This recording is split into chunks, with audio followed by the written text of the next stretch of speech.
Have you ever felt like you are doing everything right, but still not moving forward? Like something invisible is pulling you back, something you can't quite name. Welcome back to Personality Development Podcast. I'm your host, Aditya Mehta, and this is part two of our powerful three-part series with holistic life and career coach, Susanna-Kenyon Muir. In our last episode, we explored the foundation of personal growth, clarifying who you truly are. But today, we are going a layer deeper. Because once you know who you are, the next big question is what's really holding you back to live that person as a whole? In this episode, we'll uncover the internal barriers that quietly shape our decisions, limiting beliefs, fears, old patterns, and sometimes the stories we have unknowingly accepted as truth. And with Susanna's grounded wisdom and practical insights, we'll begin to untangle those knots, one realization at a time. So, we are going to start this episode with Susanna, but before doing that, you know the drill. Make sure to hit that subscribe button, click on that bell icon so that you don't miss out any future episodes, right? So I'm waiting for you to do that. In the meantime, I'll bring Susanna on this podcast while you hear this amazing intro music and click on the subscribe button. Here we go.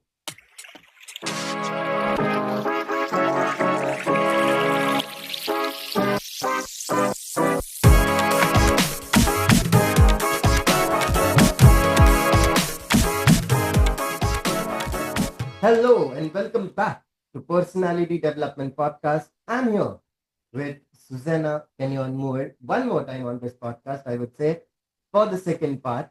So, hello, Susanna. How are you doing today? I am so good. It's so good to be back, and I'm excited about this conversation. Wonderful. I'm pretty excited as well because the last episode, which we did, really gained some good audience. Everyone was like, Aditya, I just love this episode. And it's an eye opener for a lot of people who gave me feedback. So I believe this is going to be a very interesting conversation. But before, okay, we dive into the episode, the very basic question that I have is, you know, we normally say, okay, we often say this that we are stuck. Okay. So from your experience, okay, and if you can let us know what really is the main reason behind that when people say, you know what, I'm stuck right now. So what could be the real reason behind it?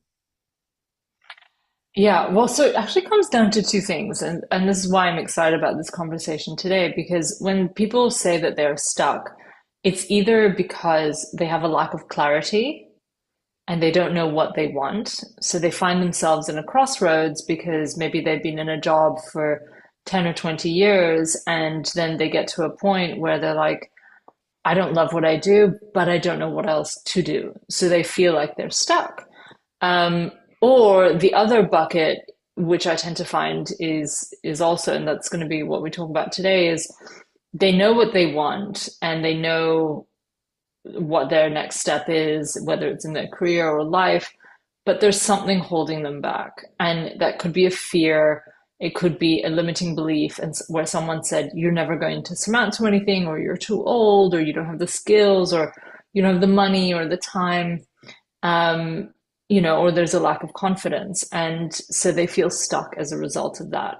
And it could be a mixture of both. And so it's important to really look at both. And I know in the first conversation we talked about clarity. And so today, yeah, I'm looking forward to talking about the second bucket and what could be holding you back. So, Yeah, you mentioned about limiting beliefs, and I feel that somewhere is very trending topic as well, and that is limiting beliefs.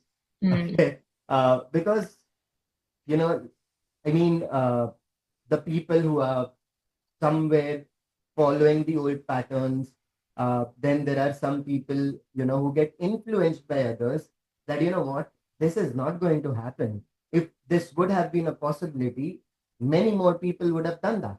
Okay, so there are lots and lots of limiting beliefs.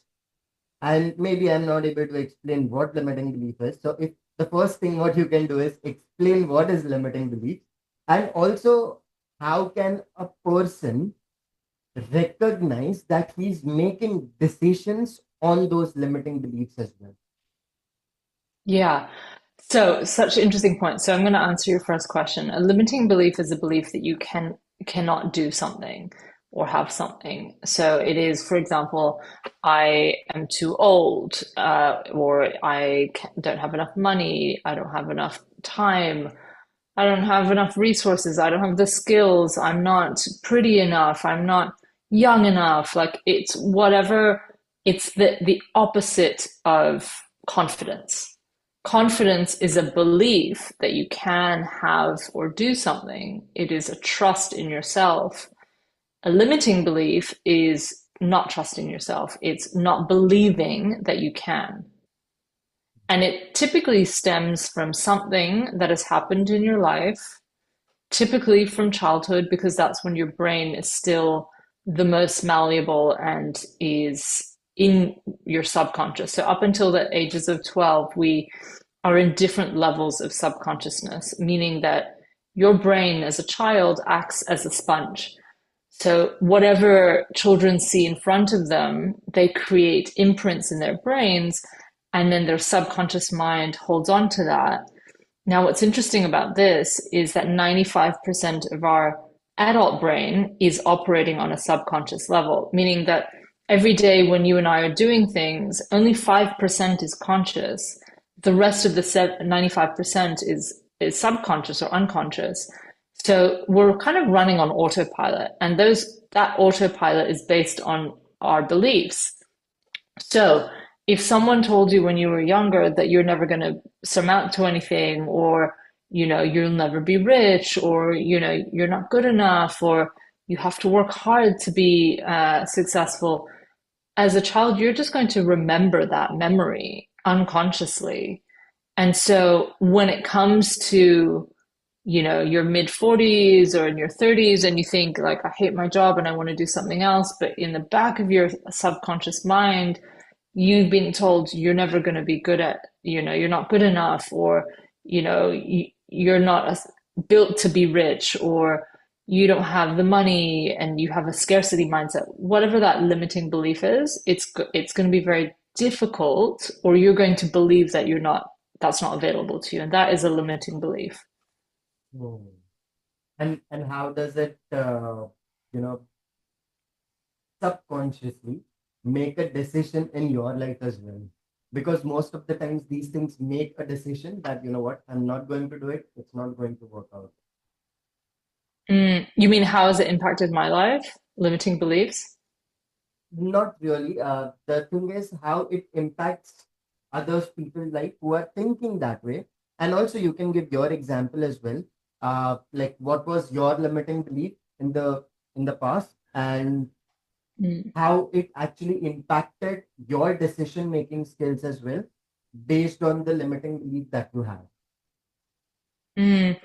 I realized that one of my limiting beliefs, well, two. One, that I had to work hard. I came from a background where my dad was a banker, and, from his generation, one had to work hard. And working hard, it was like effort equal, output. Success.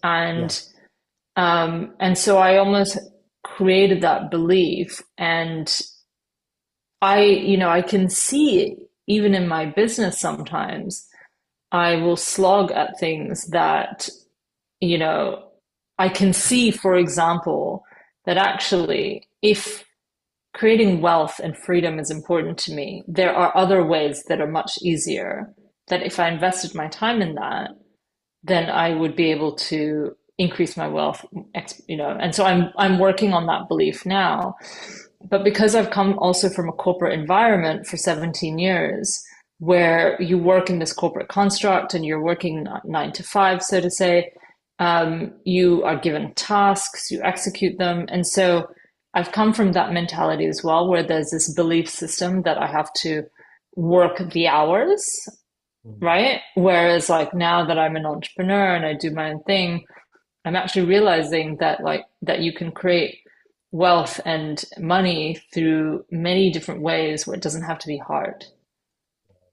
For example, investing into crypto, or um, passive income streams, selling digital products, things like that, where you don't always have to be involved in the effort. That's very well Um, explained. yeah. Yeah, that's really very well explained because I believe uh, previously, yes, hard work was a thing and you have to work hard to gain success. But today, with so much of technology and so much of opportunities out there, uh, you don't have to really do that sort of hard work. And you saying that having so much of Indian clients as well. So I believe that Mhm. somewhere is true as well because in India everyone still believes that what you have to really really work hard. And in fact, honestly speaking, even I used to believe that. Okay. So, I think it's a very common thing all around the globe that everyone feels that hard work is equal to success. But at the same time, there are certain smarter things that you can do and that can lead you to great success, great wealth, and great income as well. Now, coming to my next question, and I believe this is related to limiting beliefs as well because somewhere I think that limiting belief is because of fear as well. Okay, fear of outcome, I would say. Okay, and so my next question is that are fear and is fear very obvious to people or they just disguise as practical thinking? Okay, because you see, normally what people would say is that if they are afraid of something, all they would say is, you know what, you won't understand because you have to think practically as well. And that's how decisions are being taken. It's not, Mm. and in India, it is always said that Josh mein kaam mat lo, but hosh mein kaam lo. And of course, that is true as well. So you don't take decisions on, I would say, energy. Okay. You don't take decisions while you are very, packed up with emotions, but you take decisions logically. Okay. So is it something that the decisions which are taken out of fear is also termed as logical thinking or practical thinking as well? Yeah, so it's actually a really good point, because people will not use the term "this is a limiting belief." They will say, you know, you just don't understand. Like, I have family pressures. I have so many bills. I don't have the time. Like, I have my kids. I have my, my job, and then my family, and all of the things. And so you're right, they will disguise it as external reasons, right? But ultimately, it is your choice what you prioritize and also what you believe. And I believe, and scientifically, I know that infinite possibilities exist in the quantum field, if you want to get into quantum physics. And infinite possibilities exist, but you have to believe it. And if your subconscious mind does not believe it is available to you, then you won't be able to manifest it. Now, we're getting into a slightly different topic, but limiting beliefs and manifestation are actually very tightly tied together because you manifest from your subconscious beliefs. So, people often say, I'm manifesting, like, I have a vision board and I want this and I want the house and I want the car and I want it to look like this. But the thing is, if your belief system doesn't believe that to be available to you from an energy and frequency perspective, there will be a misalignment and you will be sending a signal into the quantum field that you do not desire that, or you do not believe you have that available to you, so you won't get it, or you'll get like a mixed version of it. So that's the other thing about limiting beliefs is, and why it's so important to understand what your limiting beliefs are so that you can rewire them, and also to align your belief system with what you desire. Yeah. That's really very well explained. Okay, so only manifestation doesn't work. You have to believe in what you're manifesting as well, Yeah, and yeah. that's really something which is very important for all the people to know, because they do use the term manifestation a lot, but they forget to use the term self belief as well. So I believe Mhm. these two should go hand to hand, and that's really very well explained. Now, because you said about it is so, you know, for that reason, it is so important to understand what are your limiting beliefs, and you know, it is so important to identify that you are having those limiting beliefs. So, Mhm. anything that you would like to suggest to the audience to identify if they are into those limiting beliefs or not? Okay, so it could be a journaling prompt, it could be anything. So any simple exercise that you can give to the audience that they can really identify whether they do have limiting beliefs or not. Yeah, so I mean, ask yourself firstly, what do you want? And I would write down almost like in a column, what do you desire? And write that out. And then, in the column next to it, do you believe that's available to you? Like, and check in with your body, your gut instinct. Like, what is your initial reaction? What are you saying to yourself? Do you say, yes, I can? Or is there something that says, I'm not worthy, or I don't have the time, or I don't have the money, I'm too old? So, really check in with yourself and what your initial reaction is to that. Um, I have a journal as well, which has a whole, series of questions that help on all aspects, but limiting beliefs as well. So if you want, I can send that to your audience as well.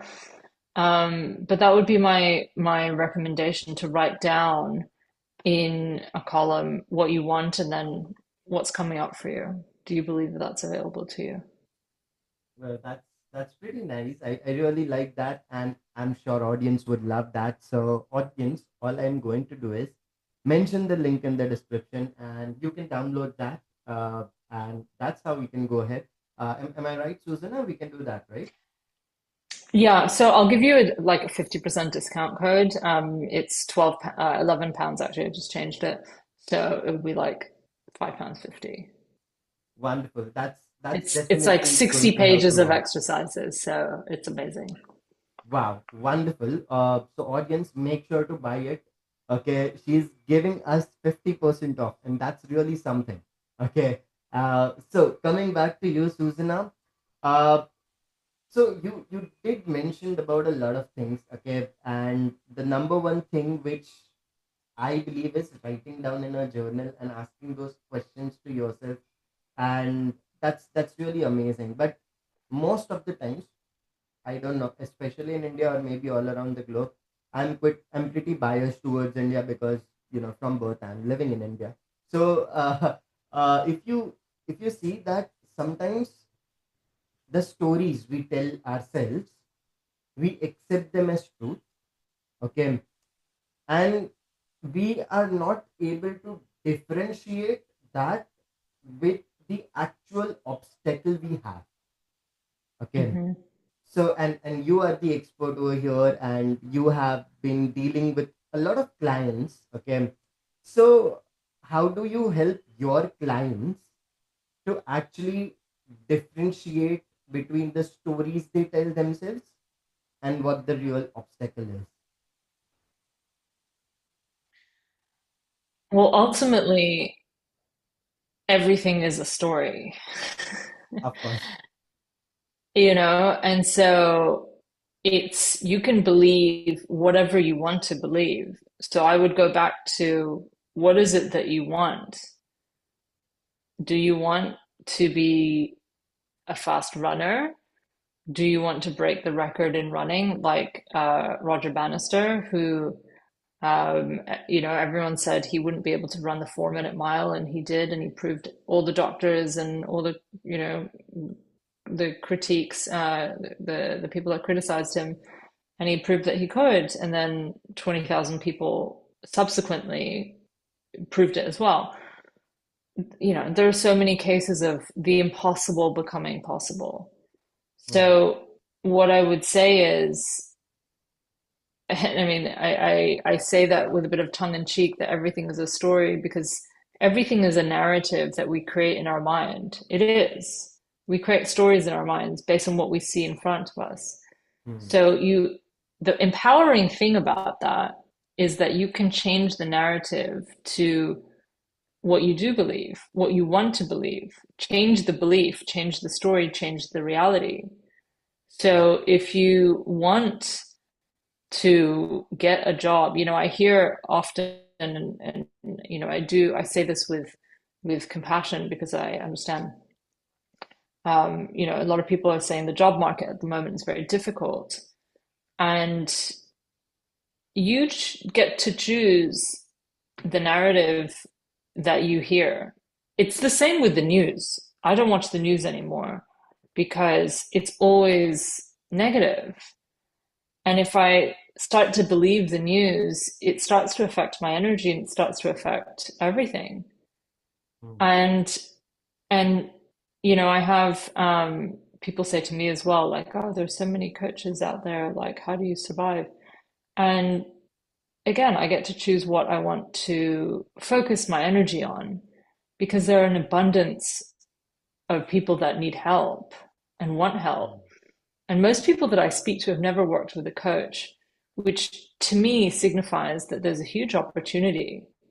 So that's just an example where, to answer your question, like, you get to choose the story. And based on the story that you tell yourself, you change your reality, because your reality is created by your inner thoughts, feelings, emotions, and actions. So if you tell yourself one story of doubt, you will manifest that doubt and fear. If you tell yourself the story of this is available to me and I believe in myself, then you will manifest that. Sometimes easier said than done, because as I say this, it sounds like, oh, that's so easy. But your subconscious, you have to remember, has been wired together over decades of Hmm. wiring. So you can't, like going to the gym, and, if you've got a fitness goal, you can't expect it to change overnight. You have to Hmm. practice it. You have to catch your unconscious thoughts and create conscious ones that align to your future reality. So that's really very well said, and I really appreciate you sharing it with so honesty as well. I do have a very small follow-up question on this as well, and that is, you mentioning about you really have to work on your subconscious mind to break all those barriers. Like it's- it has been created for so long. Okay, Mm. so any one small step that you can give to the listeners right now, and of course to me, because I'm sure I'll be having a lot of patterns in my mind as well, subconsciously. So any one small step that you can give us that can really help us to break those subconscious patterns that we have created throughout our lives. hmm So the exercise that we just did, where you write down your desire, what you want, and then you write down the belief or the limiting belief that's holding you back. In the next column, you write down the empowering belief. So if it is a job, and let's say, you want to set up your own accountancy business, but and then you realize there's a fear of failure. What if I will be judged? What if it fails? The empowering belief and you write it in the current tense, I am successful. I can do this. I am successful. I am confident in myself. I am worthy. And so that is the empowering belief. It is the opposite to the negative limiting belief.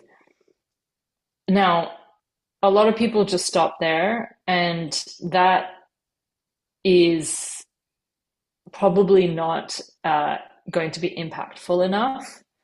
So, to answer your question, what you really have to do is to tap into your subconscious mind, because what we've just done there is a conscious piece of work. But where the change happens is in your subconscious. So there are a number of tools that you can use to tap into your subconscious to reprogram your brain. Meditation. Meditation, first thing in the morning and last thing at night before you go to sleep, because when you wake up, you go from your subconscious when you're in dream state into your conscious, and when you go to sleep, you go into your conscious to subconscious. But you can do it any other time as well. Those just happen to be the times that align to your body circadian rhythm. But when you go into meditation, you lower your brain waves from beta to alpha, delta, theta, and when you do that, you those are your subconscious brainwave states.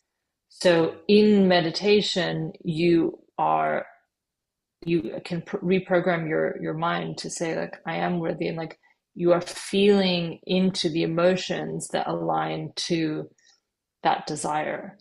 So like feeling into I'm worthy, I can do this, I'm deserving, I can see myself, in that future state. You have to, and then you have to practice it. You have to practice it. And when you catch yourself doubting yourself, when you're in conversation with your spouse or your colleague and you catch yourself saying, I don't have time, you have to be conscious of that and rewire and start saying, I can do this, because it's easy to do it in meditation, and like you can do it in meditation, you can do EFT tapping where you say the belief and you tap it into the different meridian points in your body. You can do hypnosis, but if you then get up from your meditation or EFT tapping and you then say the limiting belief, in your conscious day, then you haven't really changed anything. So you have to connect the subconscious and the conscious, and that's where the firing and wiring of your brain cells is going to take time and practice. Like going to the gym, you're not going to build like muscles overnight. You have to build those muscles. That's really very well said. Thank you so much for giving that answer, because I don't know. I'm definitely going to implement that in my life. And audience, as I always say, these are some great values that's being added into your life. So I really hope that you will watch this video again and again, so that you really try to grab all the things, or you can keep a diary and a pen while listening to this podcast, because I really feel that you need to listen to this podcast with intention of self growth. Okay, because that's what the motto of this podcast is, right? So make sure to do that. Now, coming back to you, Susanna, and this is going to be the last question of this episode, I promise. And that would be from the community. So there is one girl in the community. Her name is Krisha Jetwa. Okay. And she is in second year degree college studying psychology. And she is asking this question: how do emotional patterns like people pleasing or perfectionism quietly hold people back, and how do we begin to break them? I love this because I've also been a people pleaser, and similar to limiting beliefs, these are patterns that we have formed typically as from childhood, and also where we are trying to overcompensate or fill a void of not feeling loved, and so we try to overcompensate by giving more love to people to try and get that validation, right? I've been That there. validation, that acceptance, the love, and so we people please as a result. And in the same vein as what I just said, you have to break that pattern. Now, I always say awareness is the first step to change. If you are aware of the pattern, then you can change it. because then you are going to be more conscious to it the next time.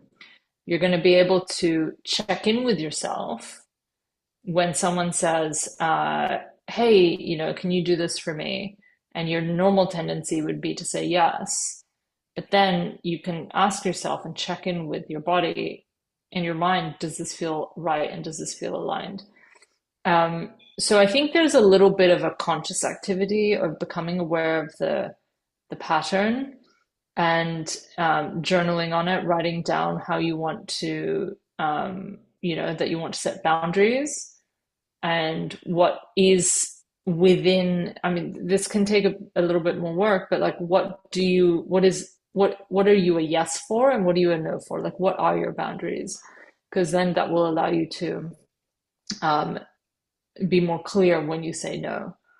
And you can go back to envisaging the person that you're becoming and how would that person think, act, and feel.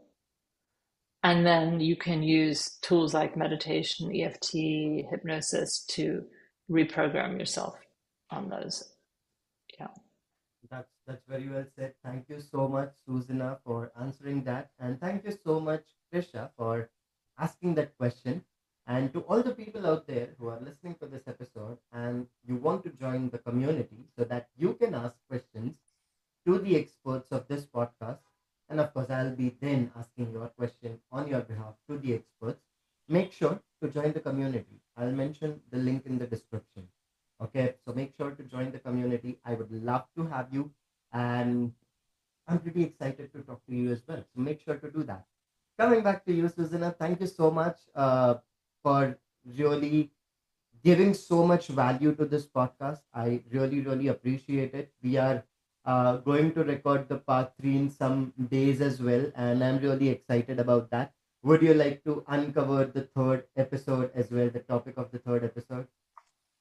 Yes, I'm trying to actually remember what we decided on, but I think it was your roadmap to success because Right. that would be my third pillar. And having clarity in what you desire in your life and your career, then working through what could be holding you back. The final pillar is underpinning your roadmap to success, which is aligned goals, habits, actions, and making it happen. And that's part of Right. the manifestation process as well. So, yeah, looking Yeah, forward to it. wonderful. So, audience, you heard it. So, make sure to be excited for the third episode. With that being said, this is Aditya Mehta along with Susanna signing off from this episode. See you in the next one. Till then, peace out.